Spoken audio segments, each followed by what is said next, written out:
Deuxième partie, bienvenue. Du coup, pour cette semaine, on te dit que si tu arrives effectivement, ce qui arrive vers toi a été enclenché ou déclenché parce que maintenant tu arrives à ne plus peut-être justement faire de compromission par rapport à ce que tu commences à comprendre, ce que tu commences à apprendre, ce que tu commences à percevoir.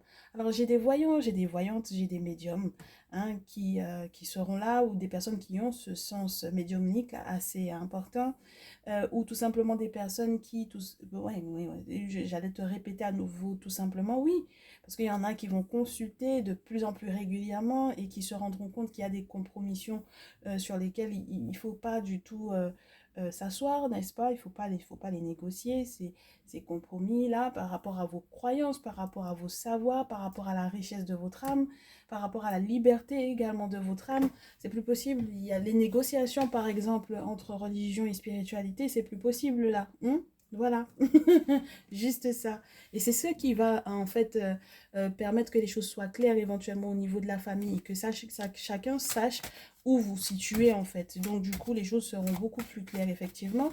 Et puis, on me dit que justement pour pouvoir prouver à quel point effectivement, par exemple, vous êtes de retour sur la voie de vos ancêtres, ne serait-ce que ça, la perspective de rentrer dans une société secrète ne sera pas un problème pour vous.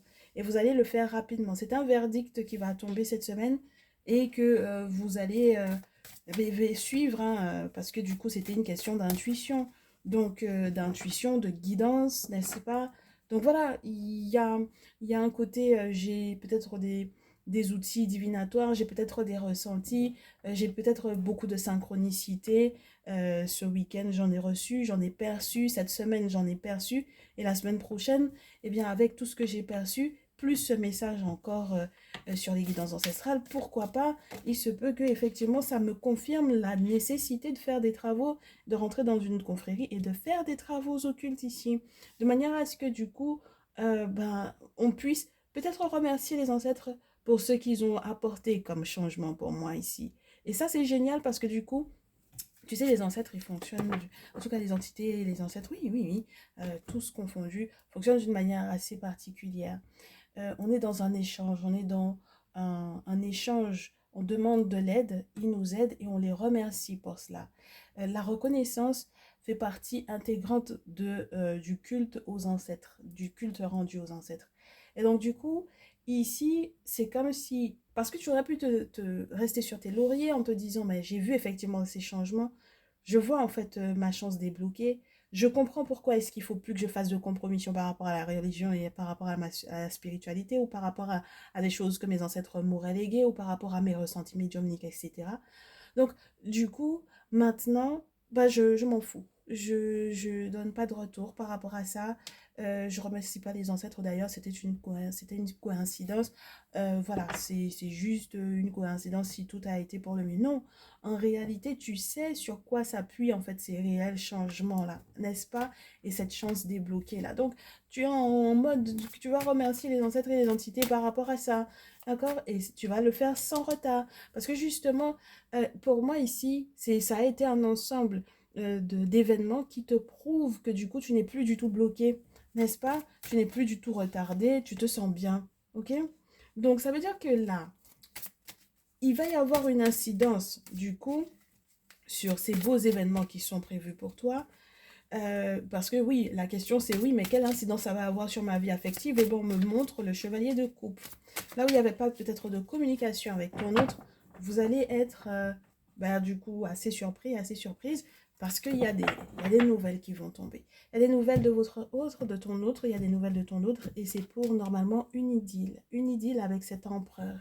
Bien, une idylle avec cet empereur, avec cette figure paternelle, avec cette figure d'autorité, avec cette figure euh, pragmatique, carrée. Euh, oui, figure d'autorité, figure masculine rassurante. Oui, les masculins, vous êtes beaucoup concernés, on vous dit parce que vous avez une vision, n'est-ce pas? Ouais, vous êtes responsable, vous vous êtes rendu compte que vous étiez totalement responsable de la réalisation de ces visions. Parce que il suffit pas uniquement de dire j'ai eu une vision, j'ai eu des rêves prémonitoires, j'ai eu un petit moment de ah ouais, ça c'est un message des ancêtres. C'est pas uniquement ça. Et même lorsque vous avez également la possibilité de voir très loin dans votre avenir, de vous dire que, ah oui, mais tel et tel projet avec mon autre, c'est possible. C'est maintenant possible parce que j'ai plus les écailles sur les yeux qui m'empêchaient de voir. Eh bien, avec cette vision-là, étant donné que vous êtes le dépositaire dorénavant, vous pouvez effectivement remercier les ancêtres et faire ce qu'il faut, spirituellement parlant, pour pouvoir, entre guillemets, soutenir encore plus, effectivement, oui, la réalité de ce projet avec l'aide encore des ancêtres. Pourquoi? Parce que quand vous demandez de l'aide, ils vous donnent ça. Et puis quand vous les remerciez, finalement, ils vous donnent ça. Et puis plus le temps passe et plus ils vous donnent, tout simplement parce que vous leur avez demandé. Donc il y a des cérémonies qui sont faites. Vous leur faites des offrandes. Et puis en échange, ils vous accueillent, ils vous aident, ils vous soutiennent, ils sont avec vous. Et ça peut durer toute une vie. Et ça devrait durer toute une vie, n'est-ce pas? De manière à ce que votre âme puisse effectivement se sentir totalement épanouie. Moi, je trouve que c'est juste génial l'effet que ça a, du coup, dans votre relation sentimentale. Et puis, j'ai envie d'en rajouter encore avec l'oracle des miroirs, parce que c'était plutôt bien parti. Peut-être qu'on va nous parler un petit peu de la suite. Cette semaine après les cérémonies et rituels dont vous allez bénéficier là, qu'est-ce qu'il va y avoir après? La réussite peut-être au niveau des examens. J'ai des cartes qui tombent au sol. J'espère que ce sera positif parce que on est tellement bien parti que ce serait dommage. Oui, j'ai des cartes. Il y en a une qui est à l'envers et il y en a une. Ouais, ce serait sympa qu'on se dispute plus. Ça c'est génial. Qu'on ne se dispute plus. Ah ouais. J'en ai qui font ouais. J'en ai qui ont eu peut-être des grosses disputes là. On vous prévient, hein, on vous prévient qu'il y aura peut-être des choses qui vont être dévoilées sur le plan amoureux. Vous allez vous rendre compte de qui n'est pas amoureux de vous là. Oui, ouais, puis la séparation peut être totalement consommée pour moi ici. Parce que c'est très révélateur, hein, moi je vous dis, hein, c'est très très révélateur.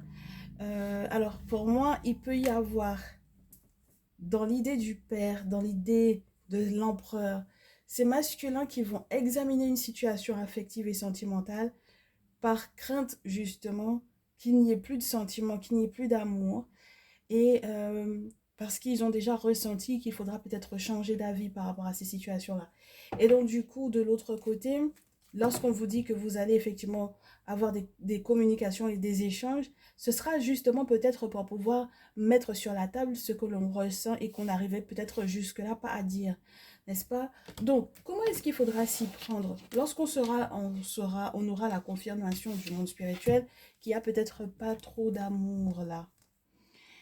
Comment est-ce qu'il faudra se comporter? Ouais, parce qu'il y a il y a des ennemis, il y a de la jalousie, et puis ces personnes-là vous ont trahi, hein, n'est-ce pas? Et puis ils profèrent des accusations à propos de vous, oh, mais d'ordre... même pour moi, c'est totalement horrible, hein. Ouais, c'est horrible à vivre. D'accord? Donc, on reste dans la positivité. On n'a pas envie de se faire alpaguer par ce type d'énergie-là, n'est-ce pas? Donc, quand on se rend compte que, effectivement, il y a X ou Y dont on ne peut plus être éventuellement amoureux, n'est-ce pas? Qu'on ne peut plus aimer et dont ouais, la séparation doit être consommée. C'est peut-être ça, hein, du coup. C'est peut-être ça qu'il faut faire. Ah ouais. Il faut faire le choix avec les questions de justice, de couper, hein. Ah ouais. Ah oui, pour que ce soit su publiquement que c'est définitivement coupé et que du coup les choses rentrent dans l'ordre pour vous, 6 de bâton. C'est marrant parce que ça revient sur YouTube, sur TikTok. Et là, du coup, sur Instagram, j'en ai qui doivent effectivement se séparer pour pouvoir être heureux, hein. Tout autant que vous ne vous serez pas séparés, ça risque d'être complexe. Parce que pour moi, en fait, vous êtes dans une forme d'interrogation sur la fluidité, les réponses du monde spirituel par rapport à des relations qui ne sont pas positives pour vous, en fait, au final. D'accord? Et il faut l'accepter. Oui, mais il n'y a pas possibilité d'être ami avec cette personne-là. C'est plus possible, hein. N'est-ce pas? C'est plus possible. Ouais, on me parle beaucoup des féminines, là.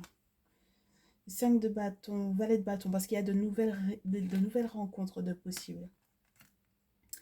Donc, on fait le choix de, juridiquement parlant, couper un lien, même si ça implique que l'on en souffre pendant un temps, et même si ça fait se poser des questions sur, mais c'était quoi le problème en réalité? Est-ce que j'ai manqué d'ambition? Qu'est-ce que j'ai mal fait? C'est pas une question de qu'est-ce que tu as mal fait, c'est une question que ça fonctionne pas, ma chérie, ici. Donc, il va falloir effectivement penser à discuter réellement de ce que vous ressentez. Oui, regarde ça. Parce que si vous ne discutez pas de ce que vous ressentez réellement, ça va être complexe, hein, ma belle. Et mes masculins, là, en fait, ça ne veut pas dire que vos féminines, vous n'avez pas votre rôle à jouer là-dedans. Ça veut dire que il faut que de part et d'autre, vous vous rendiez compte de l'attachement qui pourrait effectivement y avoir, de cet attachement qui vous empêche en réalité de faire vos vies. Parce que 5 d'épée, pour moi, c'est être attaché spirituellement parlant dans une affaire qui ne fait pas du bien au cœur. Et c'est dommage parce que les ancêtres auraient aimé pouvoir protéger, mais il faut faire appel à eux, hein. Donc, s'il vous plaît, vous êtes adorable, on vous comprend, hein, dans le sens où il y a effectivement des ennemis autour, il y a de la jalousie autour. Il faut absolument que vous restiez protégés. Ça ne veut pas dire que vous ne pouvez pas, entre guillemets, avoir du respect pour cette personne. Mais je pense que spirituellement parlant, même si on ne vous a pas lancé de ça peut être la relation en elle-même qui n'est pas compatible. Vos deux âmes ne sont pas compatibles. Et ça ressemble donc du coup à quelque chose qui serait de l'ordre d'un sortilège très fort. Justement parce qu'il y a peut-être de part et d'autre encore une forme d'attachement qui, entre guillemets, pourrait être de l'ordre de parce que c'est l'habitude, entre guillemets, et parce qu'on aurait aimé que ça ait fonctionné, mais ce n'est pas de votre faute si ça ne fonctionne pas. C'est vraiment une non-compatibilité au niveau des âmes. Et à la suite de cela, effectivement, mes très chers chéris, vous aurez la possibilité de rencontrer la personne qui sera effectivement votre masculin et mes très chers masculins, votre féminine, et la personne avec laquelle effectivement vos visions vont pouvoir se réaliser. C'est pas évident, mais c'est pas évident même à prononcer. Oui, oui, oui, oui, mes chéris, là. Il faut que tout soit nettoyé, hein. Ah ouais, il faut que ce soit nettoyé. Vous pouvez pas blaguer avec ça. Il faut que vous vous défendiez. Il faut que vous preniez au sérieux cette affaire-là. Il faut que vous fassiez les choses rapidement.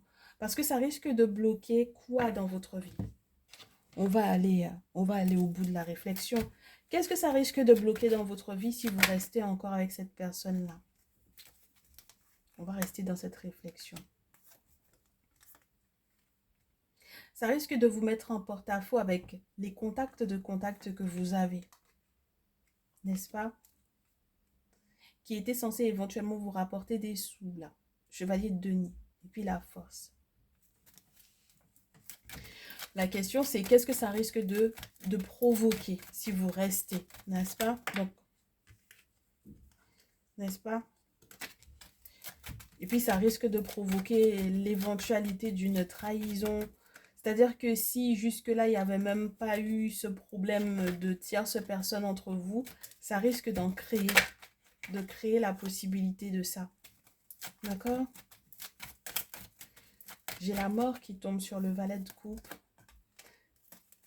Alors, et ça veut dire que même dans des relations toutes neuves, toutes récentes, même dans des rencontres qui ont été faites récemment, ça pourrait effectivement bousiller même ces nouvelles rencontres-là et empêcher que vous puissiez... Vous voyez?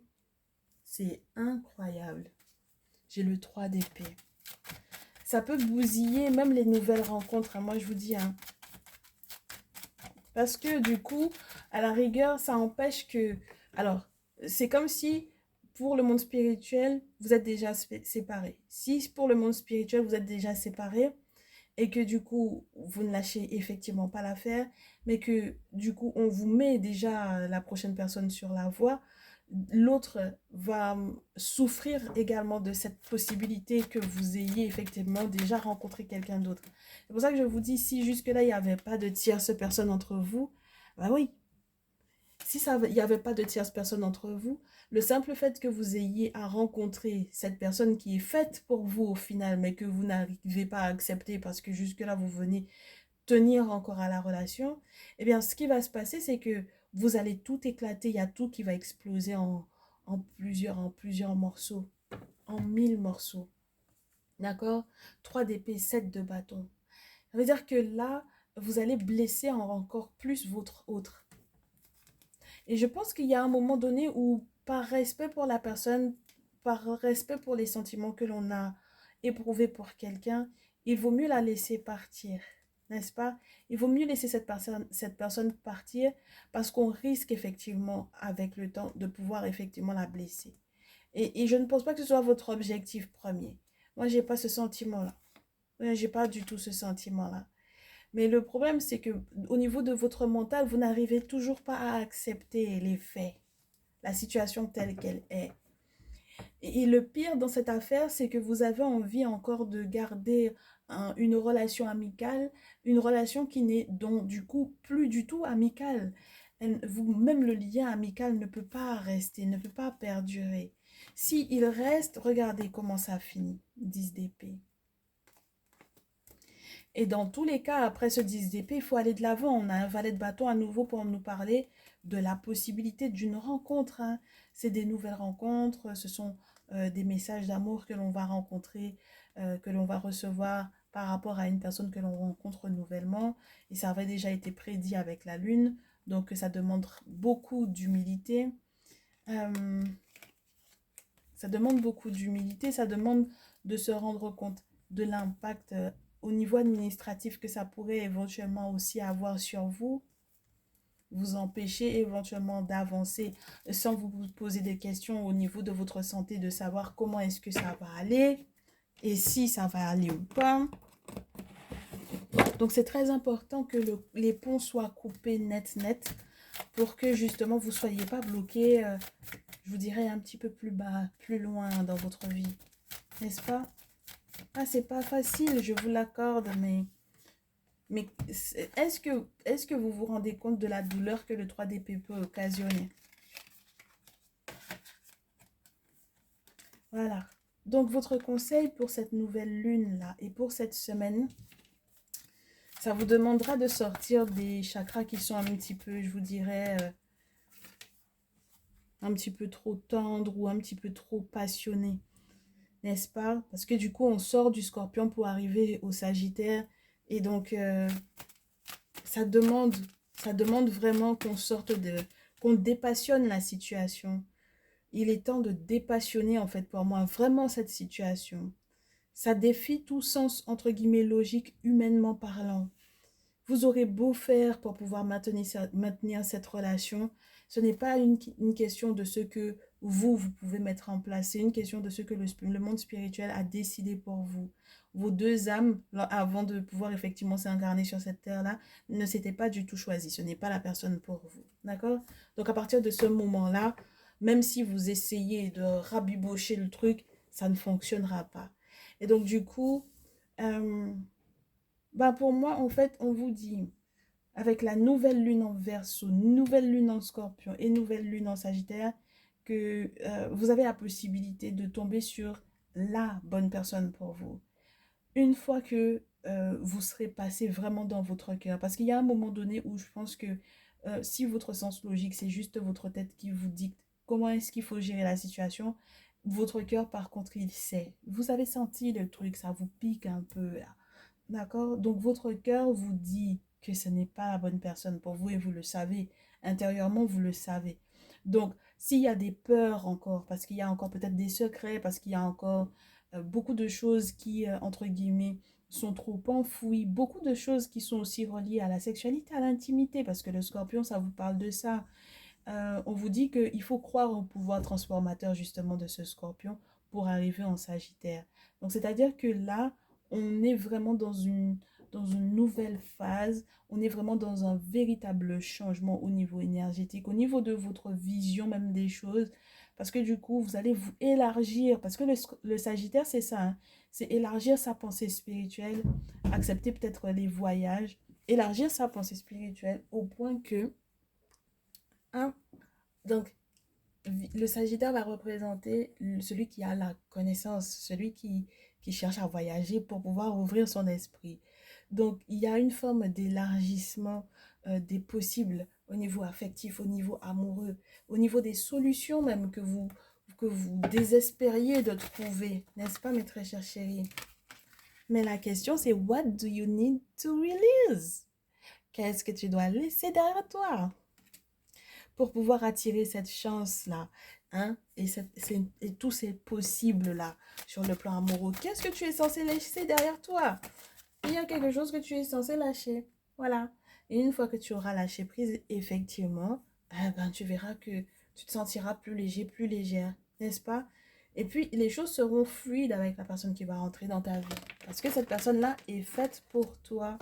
Alors, si tu veux,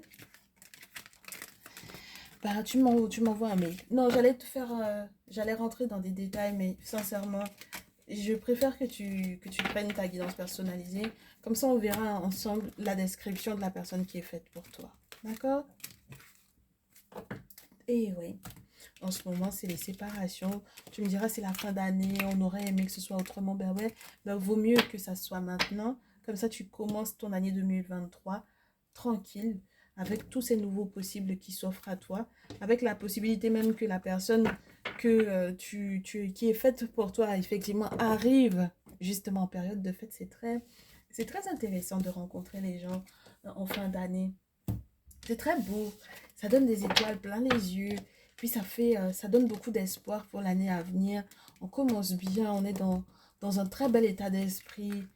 Et puis, tu sais, moi, j'aimerais bien, et puis je te souhaite vraiment que les ancêtres te facilitent au point que, du coup, tu arrives à, comment te dire ça?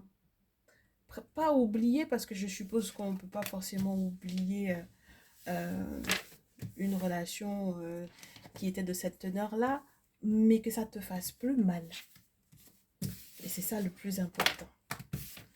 Et oui, mon chéri, ma chérie, j'espère donc du coup que tu passeras une excellente semaine. On se retrouve très bientôt, je l'espère. Je te dis à très vite, prends bien soin de toi. Ciao, ciao.